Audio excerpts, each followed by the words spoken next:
Hi, I'm Becca Otis from Five Lines Pottery in Indianapolis, Indiana. And I'm Ryan Durbin from RD Ceramics, located in Southgate, Kentucky. And welcome to Wheel Talk.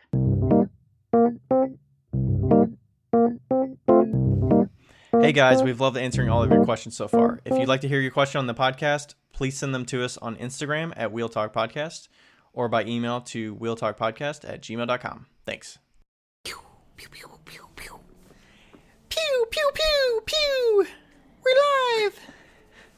We're live. We're live. Not. Live. Hi, Ryan. Hi, Becca. It's amazing how energized we get after we hit record. Just like flipping a fucking switch.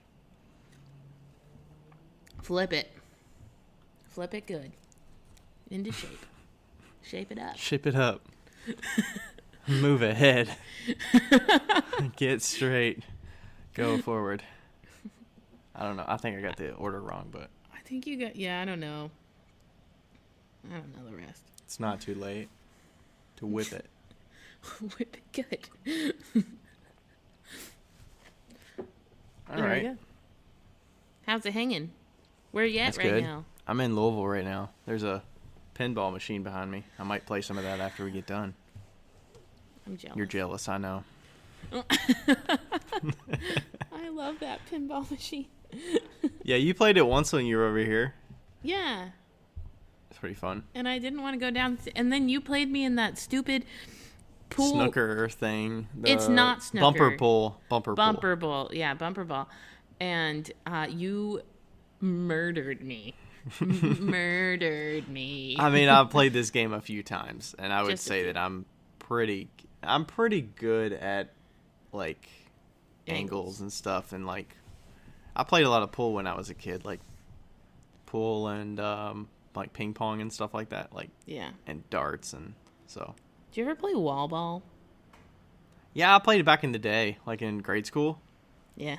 With like the tennis ball where you throw it and then if you drop it, you got to go touch the wall before Yeah. the next person picks it up and hits the wall. Yeah. Yeah. That was a fun game. Yeah. Freaking thrust that ball at the wall. So? All right. So yeah, I'm in Louisville. Thanksgiving is tomorrow. So at the in-laws. I worked a half day today and then we got wrapped up a few things at the old house, so we're closing next week. Yay! And so I just kind of like mopped the floors in the studio, and then Rachel raked some of the leaves and stuff to get out to the curb. What's nice is they have one of those like vacuum suck up things for the like running down the street, and they suck up all the leaves at the curb in the old neighborhood. Nice. I don't know if they do that in the new neighborhood, but yeah, it's pretty sweet. So people just rake their leaves out to the curb, and then they come through with the thing, and I don't know if it grinds them too or if it just sucks them up. It probably grinds them, but yeah, makes it more convenient. Rachel did fill up a couple trash cans, though, from the backyard or the back patio, so back deck. And then do you dump it on the street? That's what I would do. No, you can't dump it in the street. It's going to go in the sewer. Yeah, I mean, it's still blowing around everywhere, but I mean, she just takes it down in the trash can, and then we'll just get it picked up from the trash or whatever. Yeah, but they're already going to suck all the leaves up. You might as well just add to it. I know, but it's still going to blow around everywhere. I don't really want to dump over a trash can to dump leaves out, and then they're going to get blown all over the street everywhere. Fine. Be a good citizen.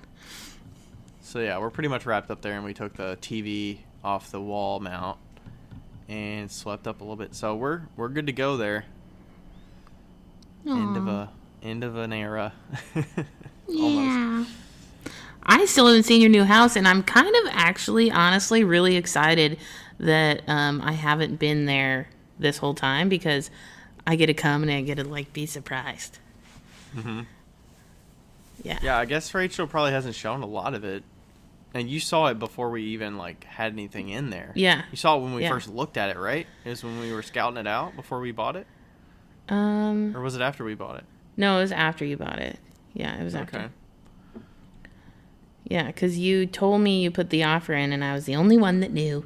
And then, yeah. Yeah. Okay.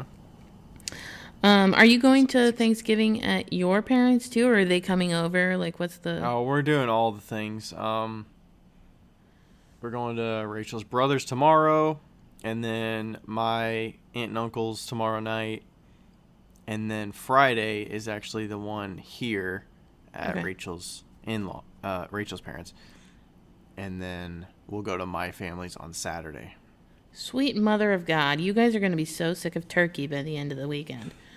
Well, my family decided not to do turkey, traditional Thanksgiving stuff on Saturday because that's going to happen anyways. So we're doing a pasta dinner. Oh, hell yeah. Is your mom doing that mac and cheese that she knows that she likes? I don't know.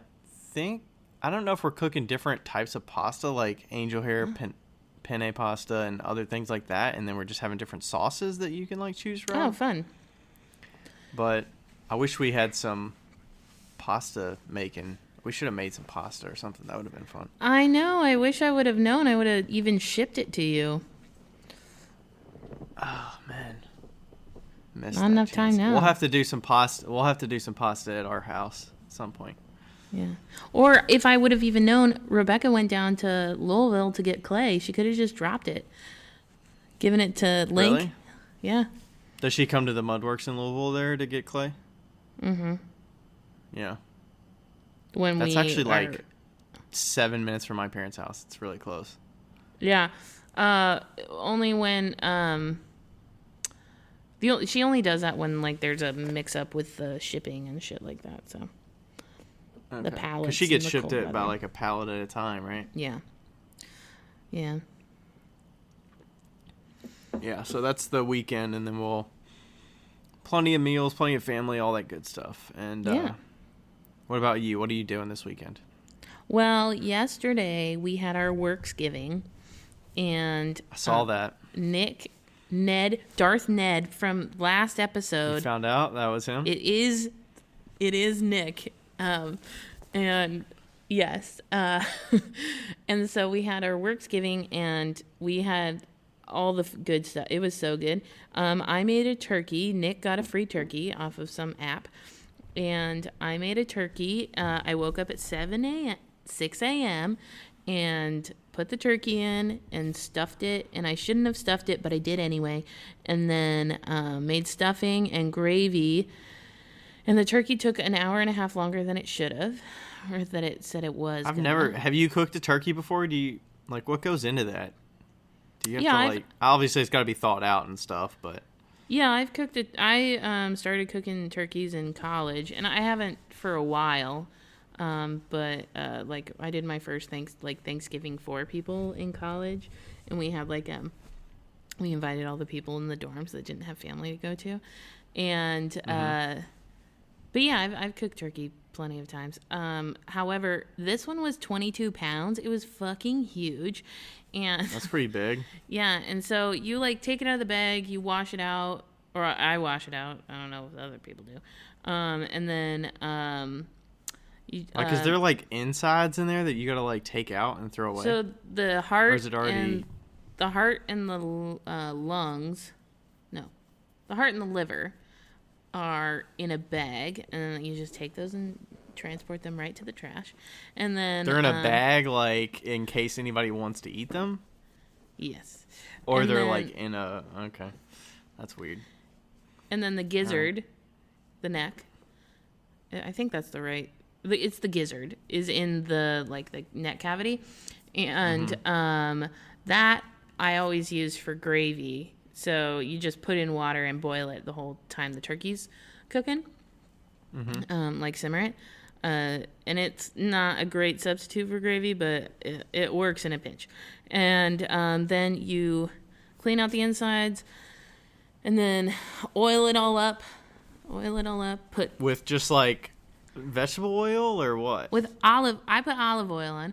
Olive okay. oil is a lower temperature cooking oil, so you actually want a lower temperature cooking oil. And so oil it all up, and then I put seasonings on top, garlic and blah blah blah, and then my mom always used to put butter under the skin for some reason. But, and then I borrowed a roasting pan from my friend, and I just put it on there, covered it up with foil, put it in there, and then took the foil off like an hour and a half before, and it got all brown and golden, and it honestly wasn't dry. I was so impressed. I thought it was going to be dry as fuck. And what happened, what I did wrong was that I actually didn't rotate the turkey in the oven enough. Do you put it sideways? I put it sideways first, and then I put it long ways to put in the stuffing. And then when I took it back sideways, I should have rotated it again, because the other side of the turkey got done, and then the side that was closest to the door cooked less. So at like 150 or something. Yeah, at like 150, I took it out and just like put foil all over and drove to work and was like, I hope it's the right temp when I get there. And so we like tested the temp all over. And what was the funniest thing was that Sarah, who most of the stuff that we made was vegan because Sarah's vegan and we have vegetarians.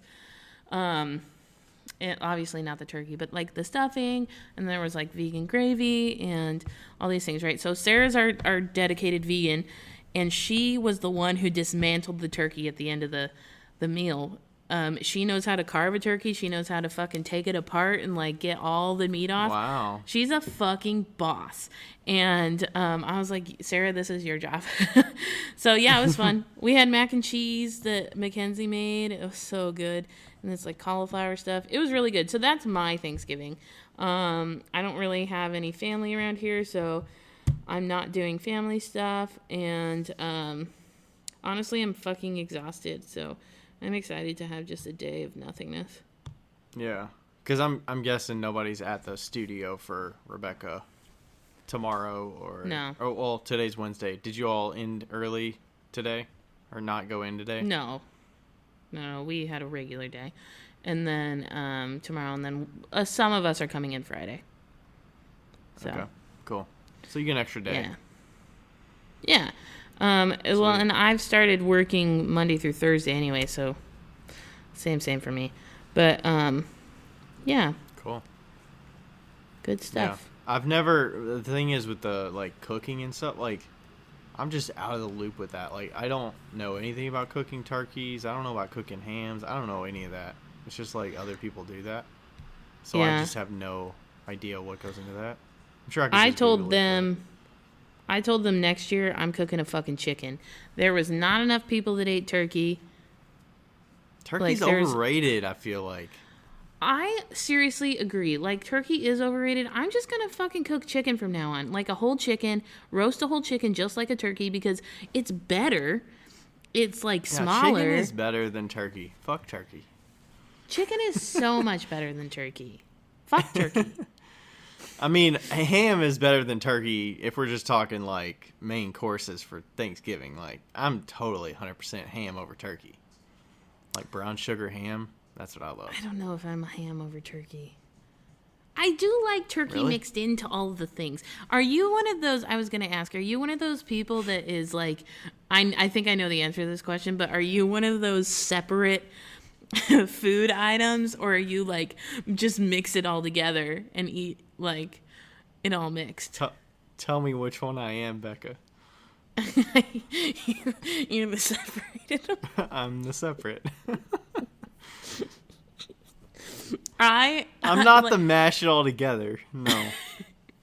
I mean, unless you're trying to give some flavor to that turkey, because turkey's bland as it is if you just eat it. But if Thanksgiving dinner was in a bowl, it would be perfect for me, because like I try to like separate everything out, and then after like 3 bites, it's like a fucking Tootsie Pop. After like 3 bites, I'm like, fuck this. And I end up mixing the mashed potatoes, the stuffing, the gravy, the cranberry sauce, like even the fucking mac and cheese. I don't care. I just mix it all together. Oh my gosh. I'm like a strategic, like, because there are so many sides, you start off and you eat little bits of everything so that you can finish all at once. Rather than like, I'm going to eat all of this side, and then I'm going to like eat some turkey, and then I'm going to eat all of this side. Like, I'm going to finish all the sides kind of as we go so that they finish kind of around the same time. Well, yeah, because they're all mashed together. Do you know what? 2 nights ago, I had a dream that because we didn't have green bean casserole at our Thanksgiving or Worksgiving, and I really like green bean casserole. And I had a dream that I was with Val Flynn Pottery, and we we went to like 5 different grocery stores trying to find the ingredients for green bean casserole. And we couldn't. And for some reason, we were putting in new like pasta into the green bean. It was a fucking mess, and it was so stressful. It was such a stressful dream. All right, so what's your favorite side dish? Fuck. Maybe 2 side dishes. We'll give you 2. Okay, stuffing, mashed potatoes. I'm gonna go green beans. I want to say corn pudding. If it's Rachel's mom's corn pudding, I'll say corn pudding. If it's just anything, I'll say like probably mac and cheese. We never had. It depends on the mac and cheese. Totally depends on the mac and cheese. But I would say generally green beans. I'm always going to be happy with green beans. I mean, I could say rolls because rolls you can't really fuck up rolls, but. You can, but I mean, you can. when you do green beans, are we talking like your mom's green beans, where with like the canned green beans with the bacon and stuff? Yes. Yeah. Bacon and onions, green beans. Yeah. I mean, I'll eat the like Italian green beans too, with onion and. Yeah. Yeah, that's good. As long as there's a little bit of meat in there, a little bit of ham or a little bit of. Yeah, that's like a very southern style green bean. Yeah. Yeah, I think mashed potatoes are by far mashed my potatoes favorite are good. food. Yeah. Like favorite food of all time. And but my mom's stuffing is so good and it's so weird and it's delicious. I do not like stuffing at all. I think it's garbage, but that makes me sad. More for somebody else. Yeah, my mom's stuffing has Rice Krispies in it. That doesn't sound like any stuffing I've ever heard of, but it's called Nana's Fluffy Stuffing. It makes it fluffier. Okay. There's no sugar in it. Anyway, we should probably stop talking about Thanksgiving. Cranberry fan or no cranberry fan? Totally a cranberry fan. I used to hate cranberry sauce. I don't know that I've ever had cranberry sauce, actually, but it just sounds gross. I don't know. Okay, well, when you come over, I'll make you, or when I come over, I will make you, we'll have a chicken dinner.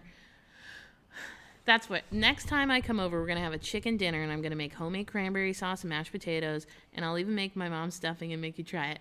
And oh my gosh, are you just trying to give me stuff that I'm not going to eat and go in the garbage because nobody's going to eat the leftovers? I will. I'll eat the leftovers. And all right, you take it. We won't make a lot. We'll just make mini amounts. And, okay, that's good. And but I'll make you homemade cranberry sauce. It is honestly quite good. Okay. I mean, it just doesn't look. I don't know. All Can't right, what's your judge a book dessert by of its choice? cover. What? While we're going through the meal, what's your dessert of choice? I do not like pumpkin pie. Okay. So, my dessert of choice is this. It's not really even a dessert, but my mom would always make this strawberry pretzel jello thing. That's so good. Strawberry pretzel jello. There's pretzel in a jello? Yeah, it's like the pretzels is like the crust, and then there's like a jello on top. Strawberry pretzel jello. Yeah, and it's got like whipped cream and then jello, like strawberry jello. I guess it's not really a dessert. Oh, but I can picture it. Okay, it's like crushed pretzel. Yeah, it's like layered. Okay. But I'm not really a dessert fan. I don't like apple pie. I'm probably like I like pumpkin pie, but I'm not like go to. I'm more like apple pie-ish. That's good. I mean, I don't really eat pie any other time of year unless it's Thanksgiving, probably, like apple pie. Yeah.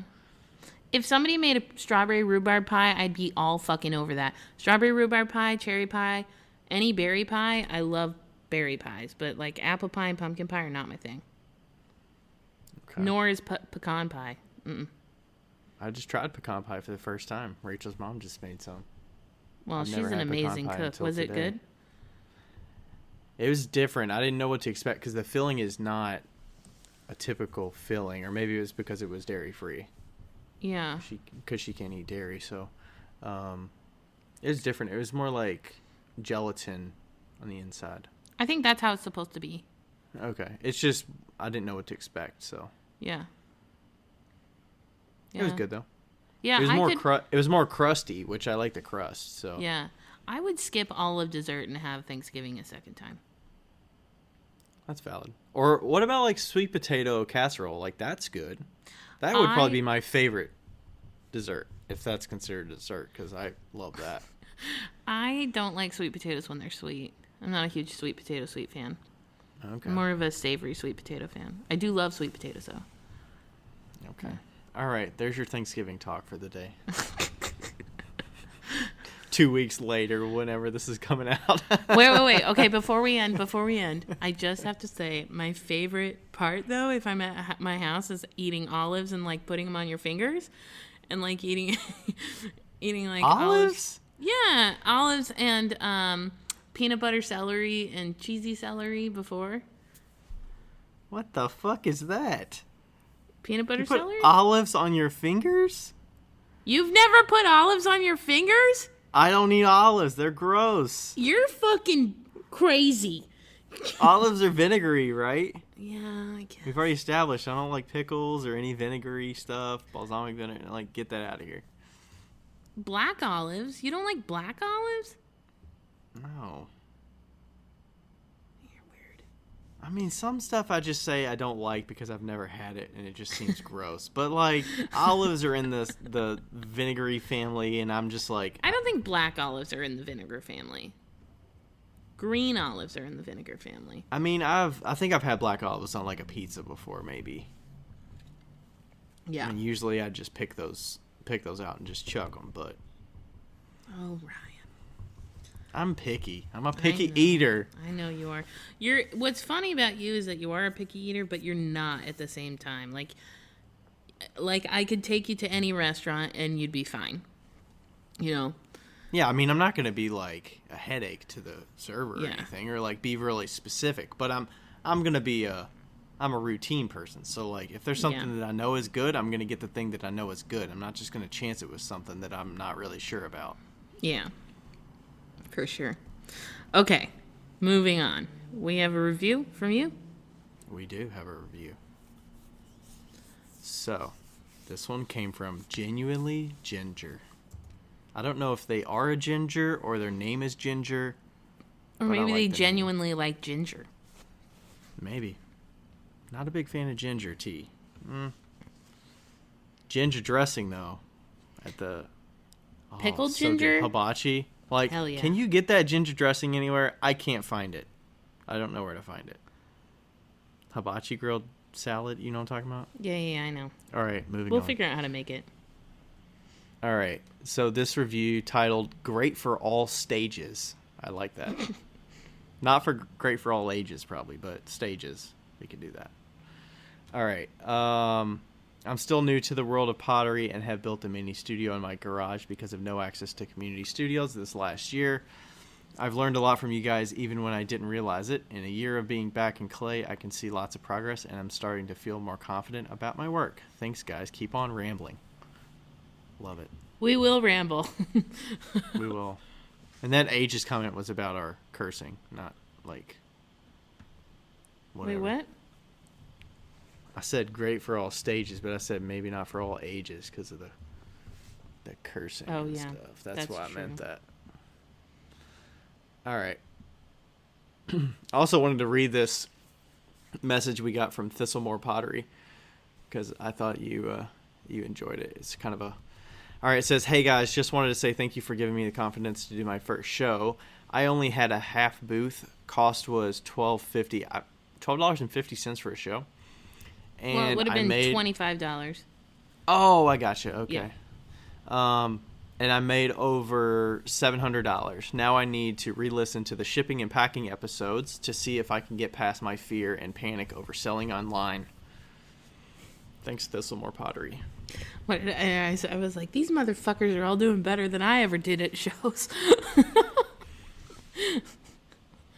You guys are Did doing you have great. Did you have a lot of lessons and learnings and stuff before you were selling, or you were a dive in, you were a dive in head first kind of person though? I right? dove in head first, yes, very, very much head first, into the exact same show I did last week. Just a few years apart. just in 2014.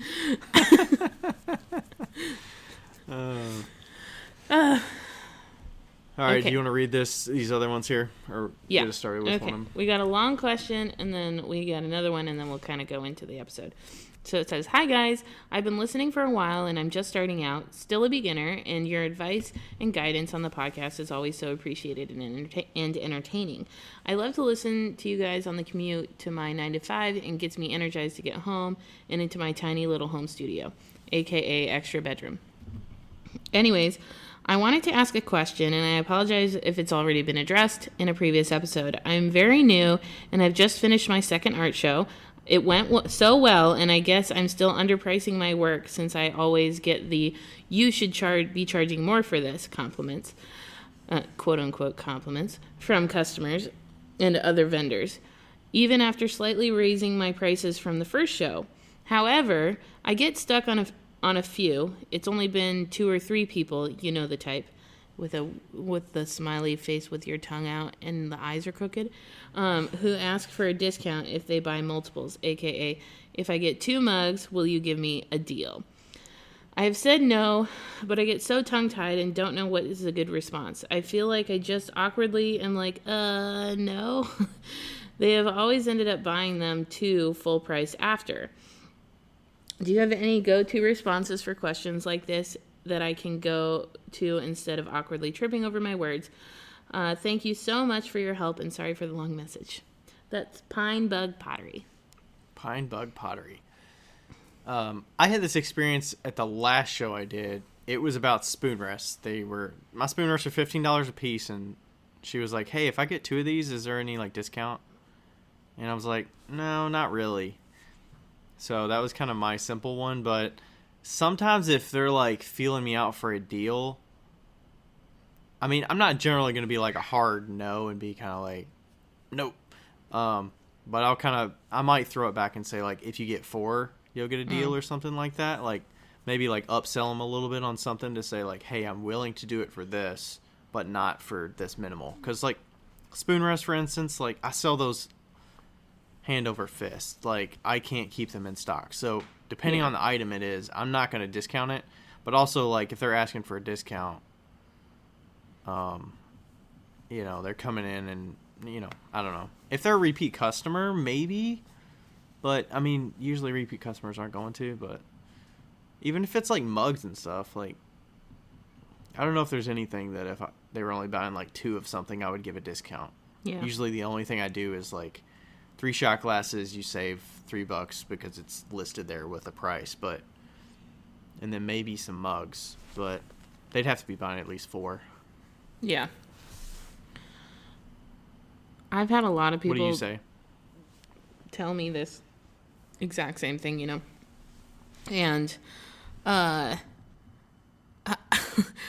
was telling Ryan that usually I'm no, unfortunately, discounts don't pay the bills. That's my go-to answer, and I kind of laugh it off or whatever. But I do think that it's important to be confident in how you say no. So if you are gonna say no, be like no, sorry, or don't even say sorry. Nope, no discounts. Say no, they're handmade. Don't be oh no, sorry, no, I can't, because that if you say no, just it really shows that you're unsure. Well, it shows you're unsure, but also it's you're contemplating it. If you're firm about it and you just say no, that makes them think you've come across this before and you're professional enough to say what your costs are and what you need to sell it for. Because then if you say yes, and then you're going to do this dance with them about how much and how low are you willing to go, and it just puts you in a weird spot. Because if you say maybe, and then you then you've got to think on your feet to negotiate, And are you going to be confident in negotiating if you say yes? Right. I remember this one lady came up to me and was like, can I, like, if I buy 2, can I have a discount on these sponge holders? And I was like, no, they're handmade. There's a lot of work that goes into them. There's no discount. And she was like, are you really, like, if I bought 2, blah, blah, blah. And she was pressuring me, and I was like, no. Like, super firm. I was like, no, absolutely not. And she, like, picked up 2, and then she walked up and she goes, well, I'm going to buy them anyway. And then I was like, great. And then she, like, right then, she was like, are you sure? And I was like, no. And she goes, good for you for holding your ground. And I was like, fuck you, lady. Like, she was, like, testing you. She was like, I'm hardening you so that you can, like, build that confidence. It's like, I've already said no. Like, yeah. But I feel like she did it for your benefit there at the end. But a funny way to, like, really bring it home for me has always been, sorry, like, discounts don't pay the bills. You know? And that kind of just... Yeah. I think you have to be a certain personality to be able to say that, because I would never say that. Right. But Rachel could. Yeah. Rachel would say it? Rachel would not say that. She would not, but she could say it. Like, yeah. Why? Because why could she say it?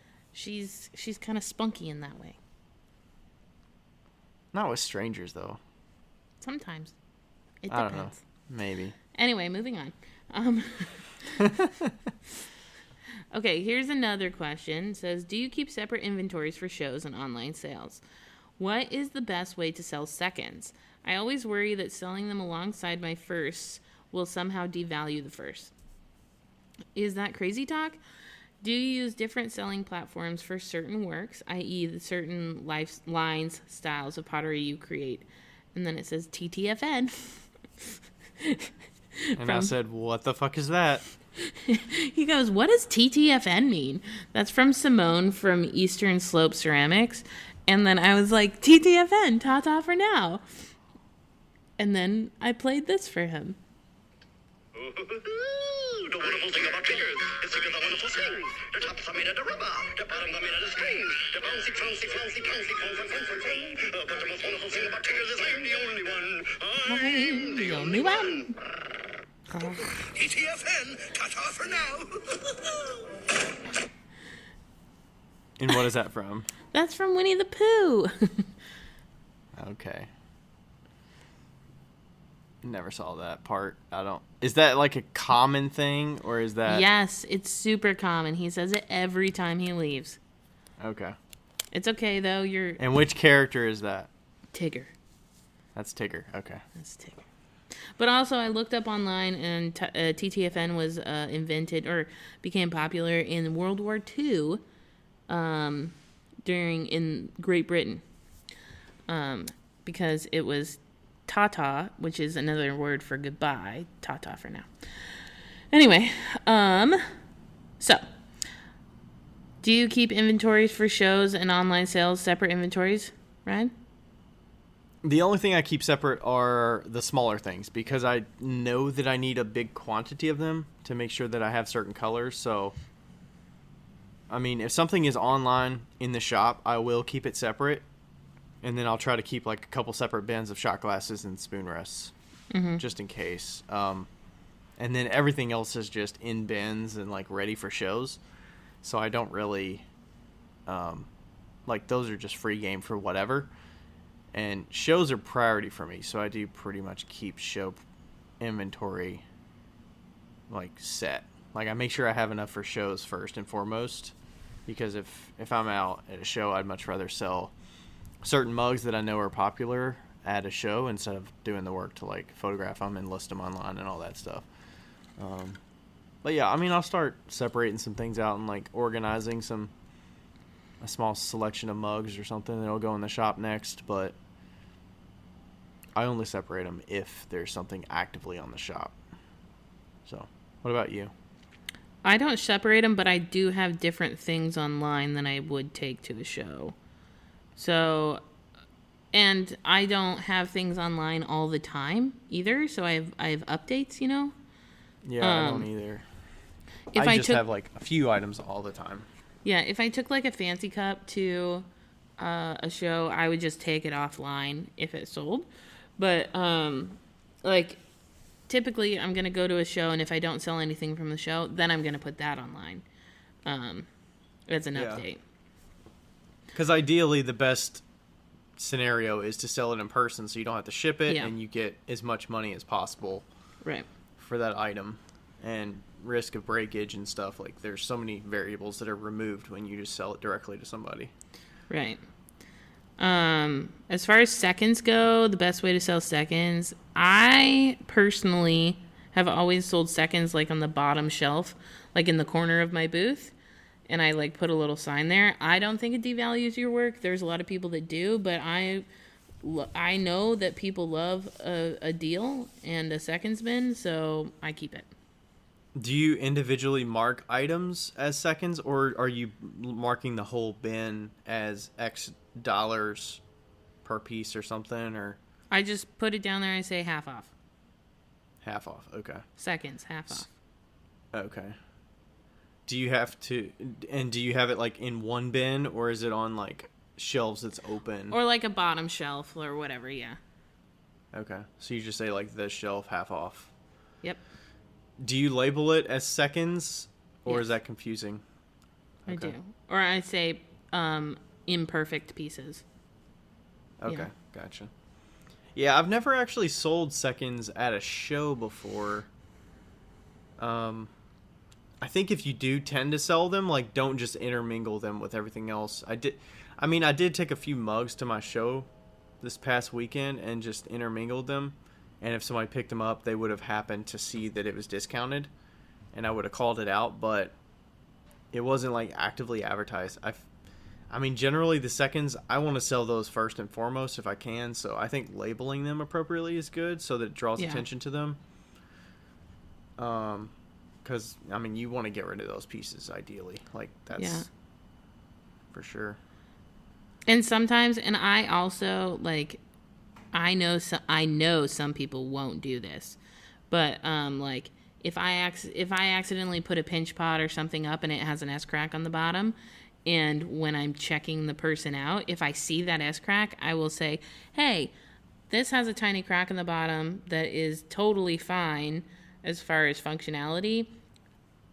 If you still want it, I will give it to you for half off." You know.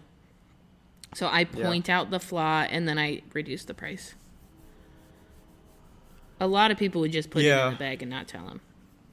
Yeah, sometimes if it's a piece that has a slight imperfection, I'll just typically they're already discounted a few dollars just because I saw that imperfection, but I'll let them know, like, hey, there's this mug that's got this mini crack in the bottom, but it doesn't go all the way through, and I'll be like, hey, by the way, this was discounted because it has a small crack. Are you fine with that? It doesn't affect the function of it.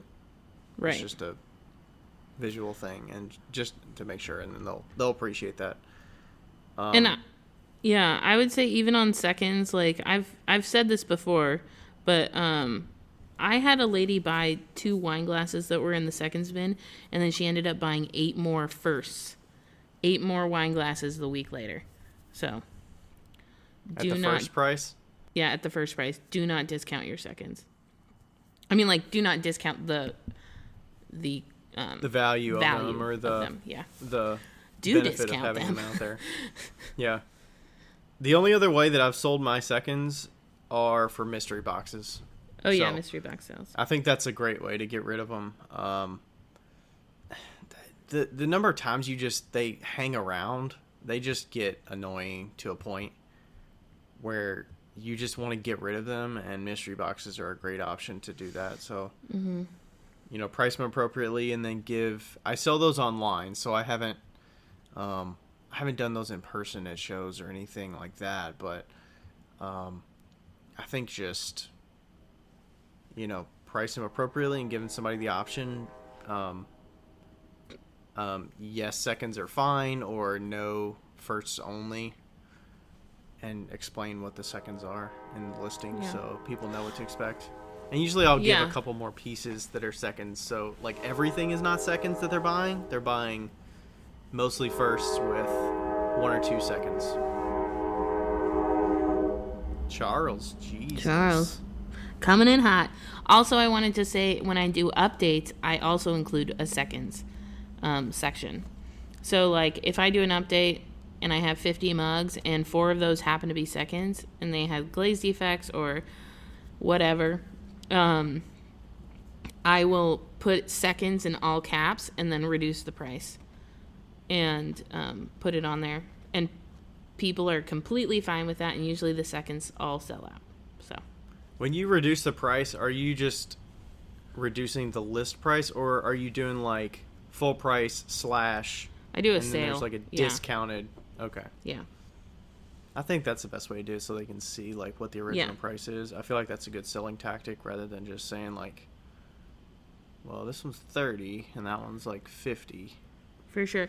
And also this last update that I did, I had 1 wine glass that was left, and I discounted that as well, you know, because I wanted to get it off the shelf. So. Just because it was the last one, even though it was the first? Yeah, like it was just still there, you know, and I wanted it gone, so. Yeah. Okay, and then do you use different selling platforms for certain works, i.e. certain lines, styles of pottery you create? Yeah, I mean, we talked about the show that you went to recently. That was, you know, you didn't take fancy cups, so that was specific pieces. For me, there's not really certain pieces that I only make for certain, like, form-wise. I mean, I'll put less of the carved things out at a show because they take up more of a footprint and they're less likely to sell. So I'm much more likely to sell like a production mug that's $32 than a $60 carved mug. So I'm not going to use the table space as much for that. You know, I don't really put plates out because they don't really sell and they take up table space and I don't want to transport them. So, you know, there's certain things that I won't take and certain things that I'll put out. It's usually dependent on the show, like what's the price point that people are buying at the show, and those items are going to get the focus. You know, what table they're on. Are they the front and center table, or are they things that aren't going to be bought as frequently? So if they're like planters and people aren't buying planters as much, I'll put them on the side table that's a little bit further away and somebody has to dig to get to it. That way, if they're looking for a planter and they're asking about it, I can say it's over here. Or somebody that's actually looking at everything can discover it over there. The only things that I do that are different for like certain lines would be like glaze combos. Certain galleries might have specific glaze combos that I don't do all the time. So like Indigenous Gallery in Cincinnati has my black and blue, and that's like exclusively what they have. I'll make a few black and blue things and sell them at shows, but they have the biggest selection of black and blue stuff that I make. And that's just because that sells really well there for them, and that's what they prefer to stock. So it makes it pretty nice to be able to glaze all the same things for that shop. Yeah. For me, I would say like Facebook, I sell like flash sale stuff on Facebook, and then I'm going to sell more like fancier cups on Instagram. So like the fancier stuff sells better on Instagram and the more simple stuff sells better on Facebook. So yeah. I feel like I'm not utilizing Facebook enough, but it's like it always feels like a low priority for me. But you also built that like online like the community there. So I finally connected my Instagram to my Facebook again. I don't know if I regret it or not. I mean, the only difference is you cross post it, right? And then you get more interaction on the Facebook side. Yeah. Why would you regret it though? Because I don't even look at Facebook. Yeah. Yeah, I find myself like I don't even think I get messages in my Facebook page unless I like go to the page and see the message there. I don't know that I get a Facebook notification for it, so yeah. Because you have to kind of dig for it. It's not something that surfaces pretty easily, or maybe I just don't have it set up that way. But yeah. All right, lots of good questions there. Okay, what are we talking about today?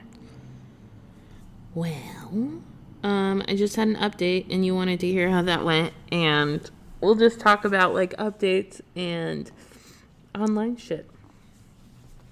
Online shit. I mean, we're already at like 45 minutes. 45 minutes, though.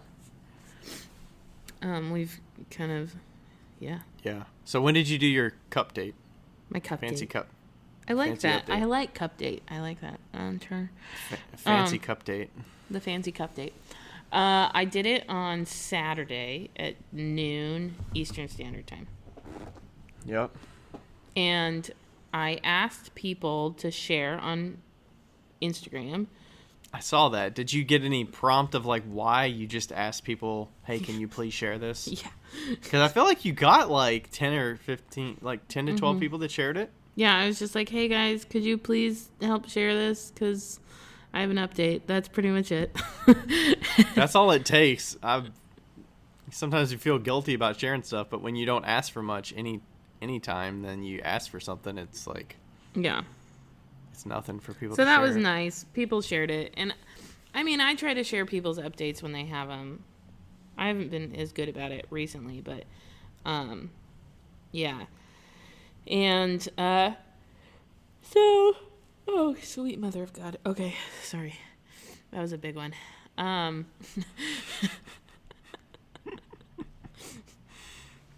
have to tell you, somebody asked me if I wanted to hang out after this podcast today, and I was like, no. like, no, I want to go to sleep. I'm exhausted. Like, there's a reason that I get bad reviews about yawning. Yeah. Anyway. Yeah, so, okay. I had probably 7 or 8 fancy cups, short fancy cups, and then I had 2 tall fancy cups, and then I had 4 of each size, and they weren't painted at all, but they were smooth. Like, super fucking smooth. Like, satisfying. Of each size, so it's like a 10-ounce sipper a 10 cup? ounce wine glass, and then a 16 ounce kind of like tumbler size. And I don't think I'm going to keep doing the tall ones. I don't think people like them very much. And are the tall ones always dimpled a little bit to grip easier, or yeah, are they always have like a dimple. So I think I'm going to stop doing those because it didn't seem like there was a lot of hype about those. But did you have the same number of the tall ones versus the smaller ones? No, I had less. Okay. They're also so it was like harder 2/3 to carve. small, 1/3. Yeah, or not harder. Not I'm not carving. They're harder to paint because they have a larger surface area, but also that dimple really creates havoc over what. Yeah, I would imagine. So, I had 3 because I had that one that had polka dots all over it. I really liked that one. So, yeah, I did like a little tiny preview that was like really shitty because that's my style. And because it was like a grid of the different photos, right? That yeah, was your preview? I literally took the photos on my phone and screenshotted the photo page. Oh my god! And then put them on Instagram. I mean, at least you're using a good phone, though. So I mean, yeah.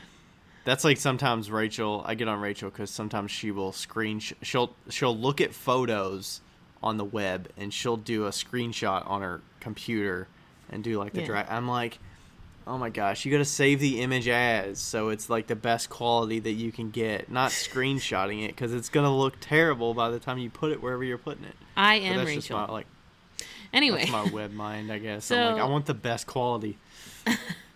So yeah, I took all the pictures in a light box that Sarah, my studio mate, had, and I decided that it probably would have been better just to take them on the fucking counter because in the light box you have to edit them, and if I did it on the counter, because the imperfections show, or because the white is off with like the coloring, because your pieces with the white background and light and everything. Yeah. So did you take them with your phone? Yeah, they still look pretty good. And set it up on a tiny little tripod and just put the things in front of it. And yeah, and then just did the listings. I have Weebly Square, did the listings, and Square has a new setting now that you can do it. You can set everything to update at a certain time, which is really nice because they hadn't had that before. Like I used to have to like go to my computer and click all the things and say available now. So that's is cool. Super nice that they have that now. I wish that they would have a preview available, but so can you, if you have them, that means they're just not going to show on the website until that time. It's not like it's not like a coming soon thing. Okay. Yeah. So, but that was really nice. I didn't have to like wait by my computer and change it. So, I was actually at lunch when it went, and nice. Yeah, I ended up selling probably 10 different things. Oh, I also had the small, tiny, super smooth pinch pots, and they all have different colors on the inside. Mm-hmm. So, and those I sold for 20. The wine glasses, the short wine glasses, I sold for 100. Are these the smooth ones were 100, or what? What were the smooth ones? The smooth ones were 65, and then the taller smooth ones were like 75, and then the tall painted ones were 125, I think. So, yeah. 20, 65, 75, 100, 125. 125, yeah. So, yeah, I was very happy. I made about $1,200 on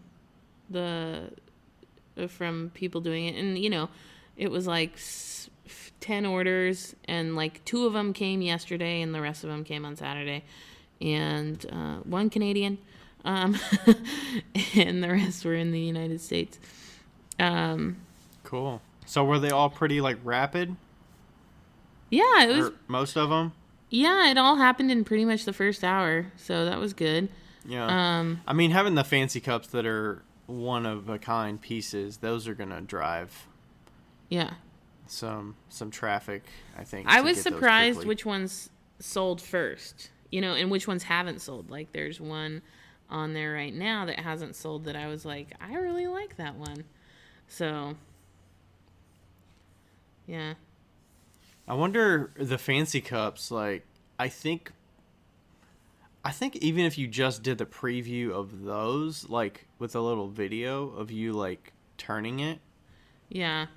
Like, maybe that would be, I mean, that's a lot if you've got, like, 15 of them. I mean. Yeah, and I kind of did that, too. I did a video and, like, picked them up, you know, and moved them around. So that was good. Yeah, so, like, 2 of them are left.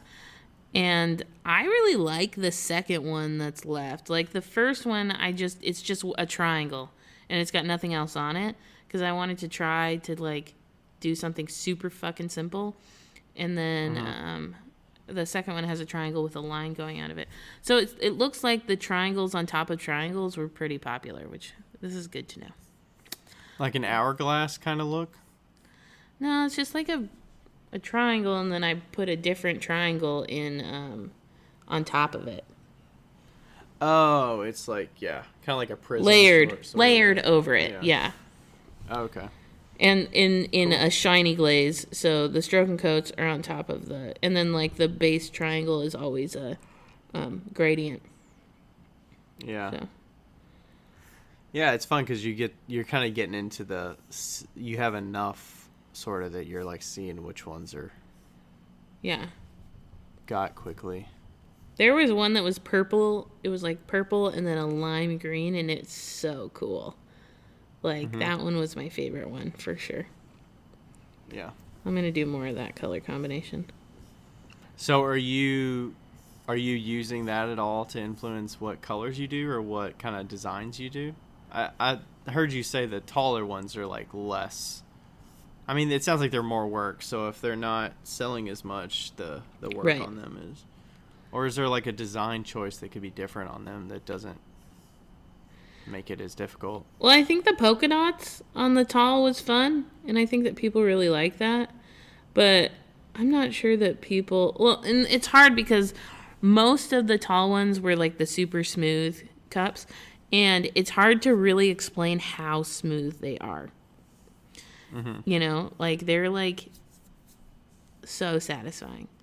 And it's that's like something I'm gonna have to sell at like a show, you know. Yeah. So it was a good test though. I didn't want to like I wanted I think to. that's. I mean, maybe you sell some of those at like Claycon West. Yeah. Because the price point might be doable for people. Yeah. I mean, I know if you're selling something that's the same size as something that could sell for $100, maybe you ship the $100 ones instead of the $65 ones. But Yeah. I don't know. Well, you know me. Did you do those because you didn't have time to finish them in the fancier designs? Okay. Pretty much. I mean, I did have time, but I was too lazy. So, but yeah, I mean, you were rushing for the show mainly, and those were kind of like you were getting those done. And then I was like, oh, look at me, the person who put an update a week after this stupid show. Classic, Becca, classic. What about the little pinch pot bowls? How did those do? Those did pretty well. I think I sold like 7 or 8 of them. And I had... How many did you make? Like 30? 15, 18. Left? Let's see. I had 6, 12, 17. And I think I sold 2, 3, 4, 5, 6, 7, 8. I think 8 or 9. Yeah. Yeah. So overall, did you like the structure of it and everything? The pieces that you had, the price points, the time of day that you had it, Yeah. the time that you had to get the update ready and stuff? Yeah, I like the time. The 12 p.m. or the 12 noon was good because then it wasn't too early for West Coast, which is a lot of my following. So, you know, and I know some people like set timers and stuff, but yeah, that was good. And yeah, it's just very simple and super like easy. And then I shipped most of them out today, but then I had a little issue with Shippo because I had an invoice that wasn't paid. It got declined somehow. And so it like was like, we can't do the rest of this. And I was like, okay. So I paid that invoice and it was just like a mess up, you know. And so I should be able to ship the last 3 with like next 2 days, Friday. So. Okay. Cool. Yeah. So are you having a shitty cup date soon? I am. Someday soon. Yeah. Someday. I'm you still trying. have some left over from the show, right? I have so much, and also I have so many pinch pots. The pinch pots are going to be a thing. So. Because I think I feel like, I don't know if we talked about that recently, but the whole like picking what color scheme, if you were going to like mix and match based on a scheme, or if that's just too much work. Yeah. I think that. Or like do like I don't know, like wholesale, but like just sell them all for 3 for $20 or something. I don't know. I think That's a wait. For the shitty cups, honestly, there's so many and there's so few colors that I could probably just put them up there and be like. Just put them by the quantity, right? Just say this color you've got 20, this 10 color of I've got these. 10, yeah. Yeah. And like you don't get a choice of what cup you get, you know. I mean they're all pretty much the same anyways, right? There's some that don't have thumb imprints, so I'm gonna have to like figure those out. Like I'll have to take those out because they are different. But most of them have the thumb indents. But yeah, and then like pinch pots, I think I'm gonna sell the pinch pots like nobody's fucking business.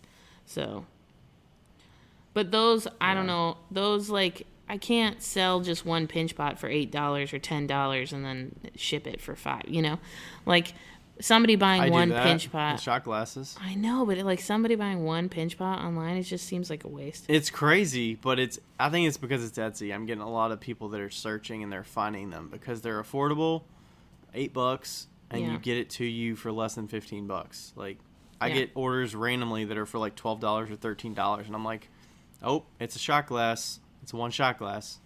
Yeah. Which is fine. I mean, they're just small boxes and they're easy to pack, easy to ship. Like, First class, they're $5, $3. Yeah, I mean, they're cheap, so. Yeah. I mean, I ship out probably 10 shot glasses a week. Like, Yeah. it adds up. You know what? I went to Cash and Carry, which this is funny. There's a place out here called Cash and Carry, and it's a paper box store. Like, it's for all the paper goods and bags and like businesses. Cash and Carry. It sounds like Cash. a pawn shop, like cash for pawn, and then it's like carry or like weapons. Well, what's funny is that Cash and Carry in Washington is a business grocery store. So it's like got bulk item foods for restaurants. So it's like a restaurant depot. And so like my friends were like, "Oh yeah, Cash and Carry has bags and blah blah blah." And I was like, "What?" Like, okay. Like, is that really going to be cheaper? Because usually Cash and Carry was more expensive on like bags and stuff instead of like Uline or shit like that, you know? And then I like looked it up and I was like, "Oh, Cash and Carry is a paper and bag place." Got it. So I went there this morning. Really convenient because it's right on the way to work or to my studio. And so I bought 10 by 10 or 12 by 12 boxes and 8 by 8 boxes and a 40-pound roll of paper. And I used that as my stuffing. Like craft, like butcher paper kind of? Yeah, craft paper. So it's thicker. And I use that instead of like peanuts or whatever. And you know, the roll of paper is only $30. And a thing of bubble wrap is about the same price. So it went significantly. I have a lot left of the roll of paper. It went significantly And it takes up less farther. space for sure. Yeah, Like, and it takes up way less space. It's got the dispenser, and it doesn't make the mess that peanuts does. I honestly so happy with that decision. Like, worth the money because I've done the whole peanuts, and I've done paper too, but I've always done thinner paper, and the thicker paper was great. So. Yeah, I think Isaac shipped my mom some stuff from Gallery Mostaza, and he had some of that like craft paper. Like it wasn't craft. I think it was white paper, but it was basically the same as like the thicker paper you're talking about in the bottom and top. And then he had the Rampack Giami wrap stuff around the piece. How much is the Rampack? So I just bought a 750 yard version that is, I think it's 16 inches or 18 inches wide. I want to say like the roll that I bought was about $90.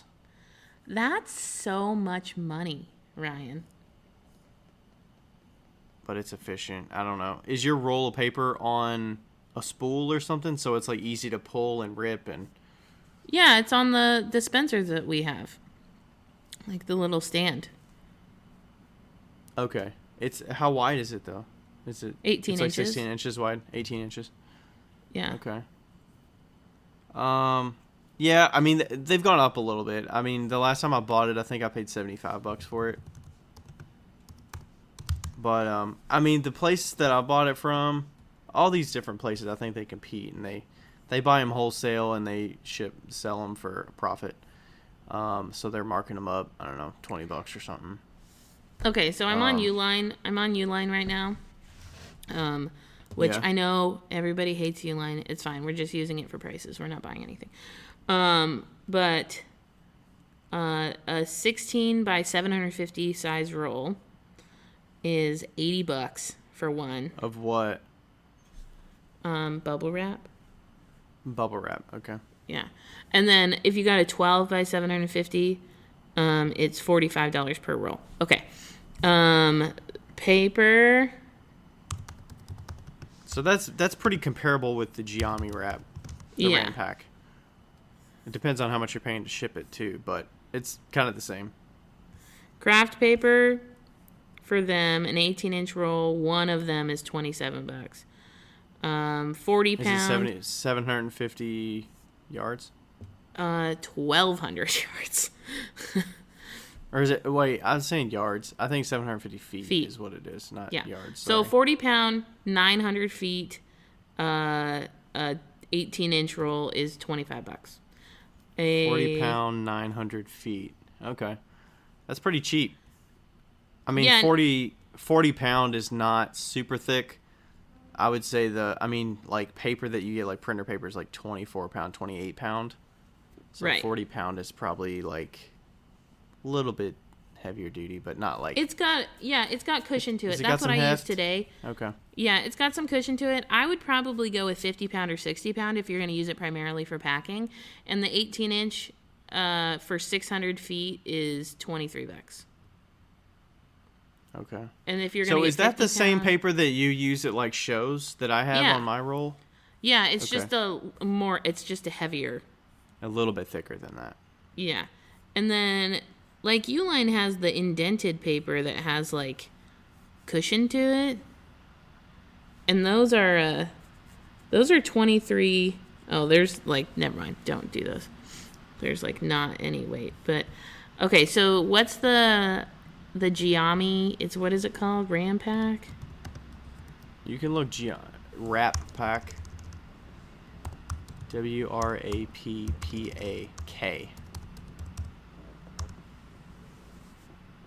I just tried to avoid getting it off Amazon. But it was comparable to Amazon, I feel like. Yeah, so the Ran pack I got Giami 750 feet. 750 by 14 is $94. It just seems I think but is 750 the actual, like, when it's compact? Because as you expand it, it actually takes up more volume. I Right. think it's more than 750. right, like the paper inside is 750. Yeah, so once you stretch it, I mean, it's probably like 900 or 1,000 or something. I don't know. Yeah. It just seems like a really expensive solution, you know? I know it's easy. I get that. I mean, yeah. I mean, you're paying for efficiency, obviously, right? Yeah. I mean, you're packing with the paper. As long as you get the rip thing, it's on the roll thing that you can rip. I mean, that's efficient, but you still have to crumple it up, and I don't know. It's not terrible though. I mean, it's still quick to do both. Oh, I was going to look up the price for peanuts. Yeah, my bag of peanuts, I can't remember the volume of it, but the typical bag is like, they just raised it. I think it was $18 for the local place to me. So 7 cubic feet on Uline is $17. 20 cubic feet is $27 of the biodegradable peanuts. What was 7 cubic feet? 17. Yeah, pretty much the same. Yeah, $18. Yeah, that's going to last me a while. I just ordered some more, actually, because I ran out of the boxes from my local supply place. Yeah. They'll probably deliver it early next week, I would guess. Hope they don't deliver it over the week while we're out of town, but...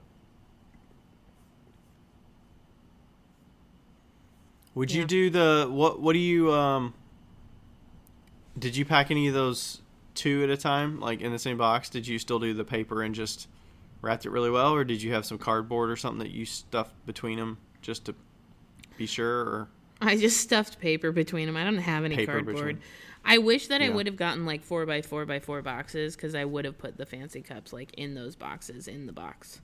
You know? Mm-hmm. I think I'll do that the Man, next I should have asked you, and I could have got some. Yeah. And then next time yeah, my place is local, so I don't have to pay to ship the shipping supplies, which is good. That saves me like $40 or $50. Yeah. They'll physically drop it off at my house. That's really nice. It's local and, like, delivery. The cash and carry place is on the way, so I could have just gotten them there.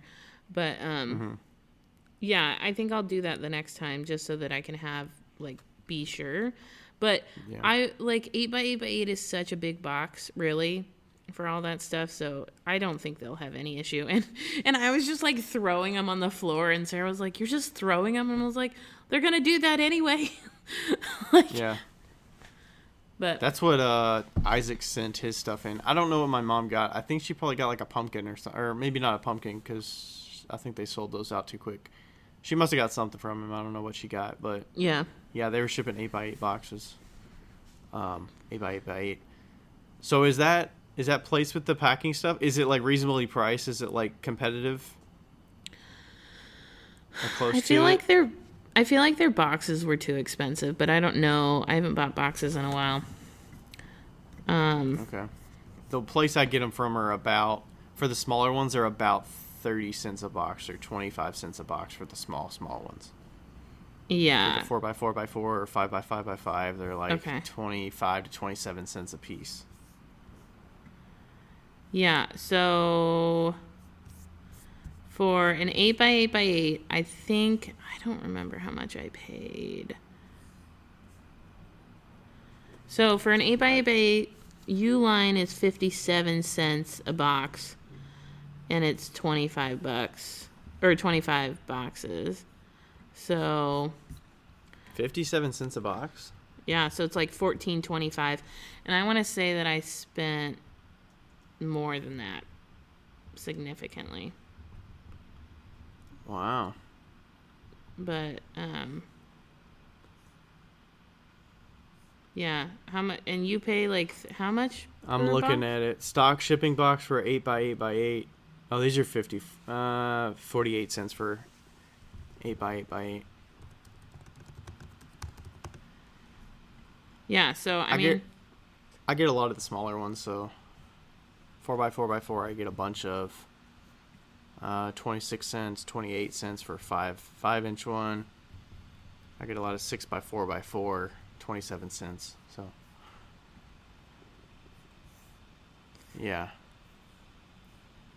oh, okay. So I spent $17.70 for 25. So that's actually not bad. Yeah, that's good. Yeah, so that's about the same, comparable.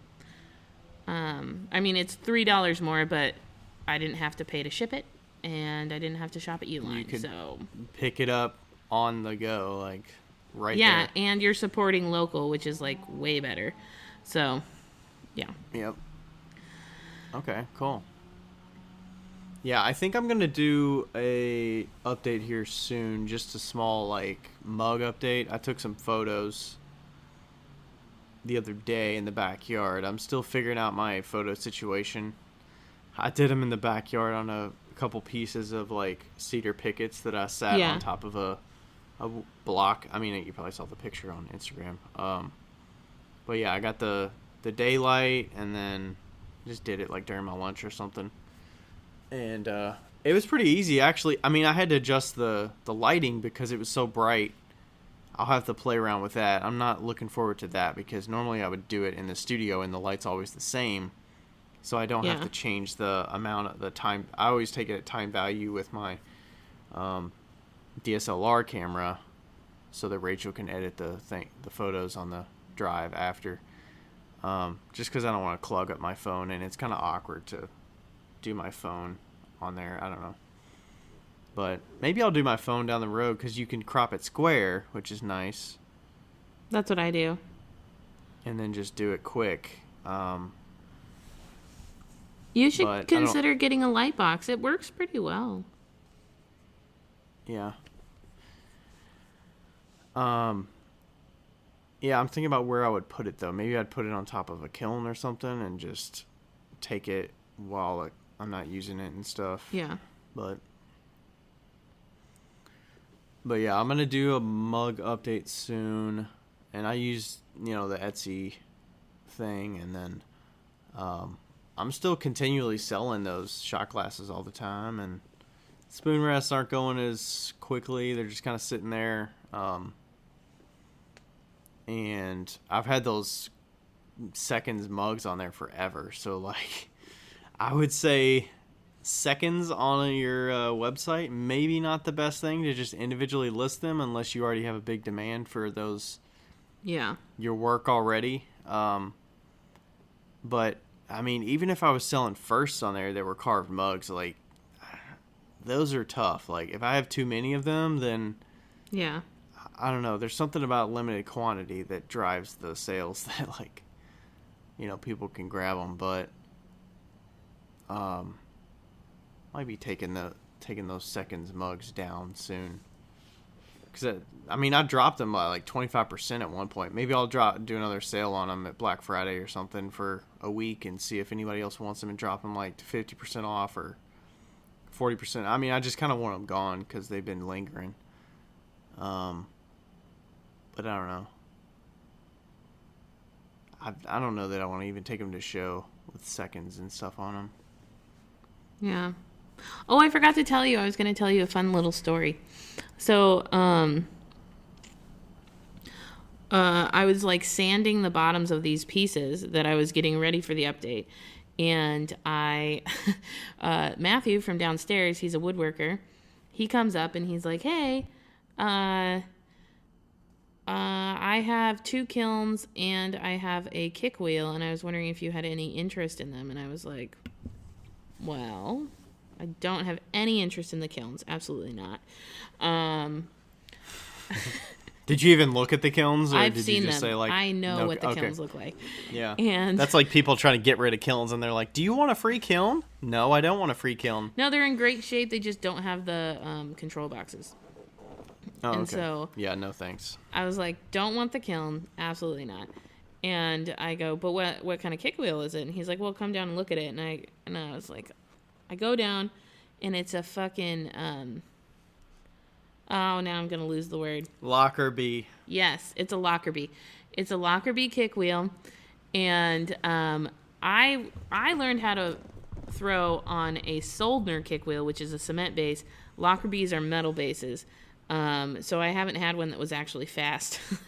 and it has a splash pan that's metal, and I was like, so is it removable or is it? Yeah, It's just a static. Oh, it is removable. Okay. it's removable, and guess what it fits on? Your wheel. Yeah, my wheel at work. Anyway, so I was like, well, how much do you want? And he was like, I'd be 100% willing to trade. And I was like, deal. I have cups upstairs right now. And so he chose 2 fancy cups and 5 shitty cups. And I traded a Lockerbie kick wheel for 2 fancy cups and 5 shitty cups. So how much? What was the value of that? Like 260. 260. Nice. Was the wheel in good condition, or I Yeah. mean, I would imagine those last pretty long, right? It's in great condition. And I mean, like, I would have given him that much anyway for it. Like, I wouldn't have paid him that much money, but like, couple cups, whatever. Like, Yeah. and he was, So that's the kick wheel. That's elevated, right? Like you have to sit. yeah. Yeah, it's pretty high. Okay. So, but what's great is that I haven't thrown in a kick wheel in a while, but also Merritt, who's our studio mate, doesn't have a wheel, so she's been using my Shimpo wheel, but also she's been doing a lot of hand building stuff, so it'll be great to put like her large pinched vases on it, and she can use it while she can use it as like a turntable. So, Okay. yeah. So would you throw specific pieces on it, or you pretty much just got it for the studio? Honestly, I would love to throw some shitty pots on it because it's just a lot looser to throw on a kick wheel than it is to throw on an electric wheel, It takes like... Yeah.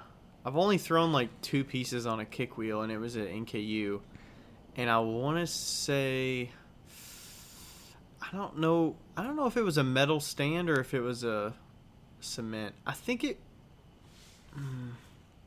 I want to say it was metal. It might have been a rusty Lockerbie or something. Yeah. But yeah, it was interesting. I threw like a bigger vase or something on it, but it was different. I don't know that I necessarily enjoyed it, but it depends on what I would be throwing on it to. I used to throw barefoot. I used to kick those fuckers barefoot on a cement fucking wheel. I used to do it barefoot. I can't believe I still have all my toes, honestly. When you kick on those, do you kick back towards you with your like left foot, or do you kick away from you with your right foot? Well, you usually because it's spinning counterclockwise, right? So it's so you're counterclockwise kicking for righty. with your right foot forwards. But if you really want it to get going, you can do both of them at the same time and kick backwards with your left and forwards with your right. And so you can just, like, get it fucking moving. Okay. I'm guessing you just get, like, the power calf on the right side of just kicking this thing. It's a workout. Yeah. Yeah, I'm really excited about it, honestly. It's been a while. So. Is that kind of a wheel? Is that because of the elevatedness of it? Like, is it better on your back and stuff than like sitting at a stool that's lower with your wheel? Well, like, you can move the posture seat. is going to be different. Okay. The seat's movable, but I always sit lower, so I don't know for sure how it's going to work, but because I mean, you have to be pretty mobile anyways with it being a kick wheel, so yeah. You're not really stuck in a position like you would be at a electric wheel. Yeah. I mean, you have to put a little more movement in your Soldner anyways because of the foot pedal position. Yeah. But I guess you just kind of lock it in a spot and you kind of figure out. Or you just have to pivot your ankle and that's it. Yeah, and I mean, like, with the Soldner, people don't know, people that are listening may not know. I have a Soldner electric wheel, but the pedal is wood and it's connected to a bike chain that's then connected to the motor, and so if you don't press down, the wheel's not turning. So but with that, and there's no like anchor point, it's just a piece of wood that's just flapping. Yeah, it's kind of weird. It's just like set on the ground, and so I am really used to like a lot of different speeds when I'm throwing, and that in large part is because of that. You know, because I have it's my very foot, responsive. Yeah, super responsive. So I have my foot on the pedal, and it just kind of like when I need to go faster, I go faster. You know, and like a normal pedal, but it's just a lot easier to push. So it's it's just more. It's more like one with the clay situation. Yeah, like some of those Brent pedals or whatever get stuck, or there's more friction involved. That is just like however much pressure, like it's gonna pull the chain just the right amount. Yeah. Especially at like teaching studios, some of those pedals are like some of them are 0 to 60 quick, or you like move them like halfway and they don't move, and then you budge them and then they're like, whoo, and they're like real fast. So yeah, sometimes it's easier when you're teaching just to say like, take your fucking foot off the pedal, just take it off, just take your foot off the pedal. Yeah, especially like the date nights I'm teaching, and some of the wheels are just so different, and I'm like medium fast speed, and then they'll, first off, like, are they positioned to the wheel correctly, and like understand that like pick a speed, take your foot off, and like usually adjusting the speed faster is never going to be a positive unless it like so yeah, yours was definitely weird when I was thrown on it. That was the first time I've thrown on one of those. But it was good, like, responsive-wise. Mm-hmm. But you have to sit down and use it, so I don't know that there's a way that you could stand up and use that. Because it is like a gas pedal. Like, you have to keep your foot on it. Yeah. Yeah, no. And it sucks when you have to throw something tall on that, because you're, like, standing up and, like, trying to step on the pedal. Like, it sucks. Yeah, I can see that. Yeah, you couldn't really throw like a sectional piece or like anything really big on it. No. Okay. So Lockerbie shitty cups. Lockerbie shitty cups. Yeah, we'll see. We'll see how it goes down. I may start throwing on the fucking kick wheel and be like, fuck this shit. I'm done with this. Nice. I don't really see that many videos of people throwing on kick wheels besides like Cherico, but yeah. I don't know. I feel like that's kind of interesting to see. Plus, you can get some organic stuff out of it. A little more loosey goosey. Yeah. Yep. I don't really have anything else to talk about. Do you? Okay. Cup date. Happy about that. Yeah, I don't think so. Did you sell what you thought you would? Yeah. Did you, like, meet your expectations? Yeah. Yeah. Plus, it's good you can have some of those, like, pinch pots and stuff. Did you have multiple quantities of those, so they're just hanging out there? Yeah. Okay. Yeah, and I'll update the site to like take off all the old pieces so that there's like just the. Did you advertise on like TikTok a little bit for it or anything? Did you mention it? I haven't done a TikTok video in a couple weeks, so. Uh-huh. You just want to drop in there and be like, hey, I got this really nice fancy cup. I can't believe it's still there. And by the way, I put stuff online like a week ago if you want any. Yeah. Oh, TikTok. Poor TikTok. Still never got on it. Yeah. It's fun to watch the videos, but. My Yeah, dreams it's are enough. better. It's enough work to figure out the Instagram still as it changes more and more. For reals. Yeah. All right. I think that's it. Look at, we're just like fading really fast. And then it just sort of ends. And then it just ends. You know what that's from? No. You probably don't know what that's from, but Always Sunny in Philadelphia. Oh, okay.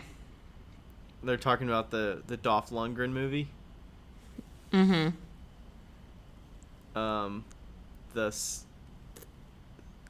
Not the Sixth Sense. I can't remember the name of it. They're talking about the plot of this movie, and they're like, and then it just sort of ends. My favorite thing in It's Always Sunny in Philadelphia is is your cat making too much noise all the time? You're so stupid. Kitten mittens. And then he puts his cat in mittens and he's like walking across the table and then he falls off. Introducing kitten mittens. Have you seen that? Yes, I know that episode. I was trying to think of my favorite part. I think it's and it's probably because there was a guy that I went to college with that like introduced me to it, and he would always say that the part where it's like oh well, what's going on is you just drank a cup of poison. It's when they're at the frat party with the guys and they're drinking the beers and they poison them, but I think they poison their own beers or something, and they're barfing everywhere. And I love that show and I hate that show all at the same time. Like, it's so awkward that I almost can't watch it, but it's so funny. I love it. Oh my gosh. Dennis talking about the implication.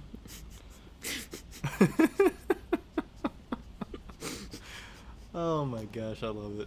I just love it. I need to watch that.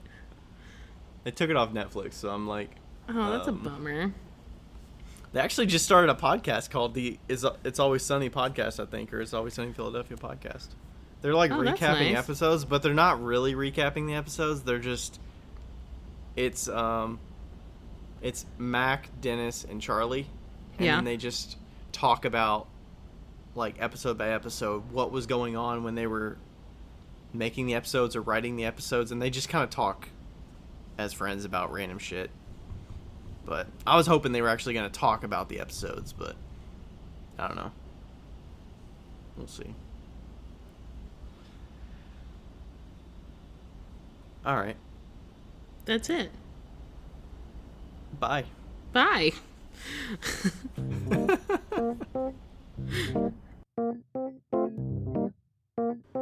Yo, higgity, yo. It's Becca here. Hey, just so you know, thank you for listening. And also, we have... What do we have again? A Patreon. We have a Patreon that you should go, and if you want to donate to, you could donate to it. If you don't, that's cool too. But just Google Wheel Talk Podcast Patreon.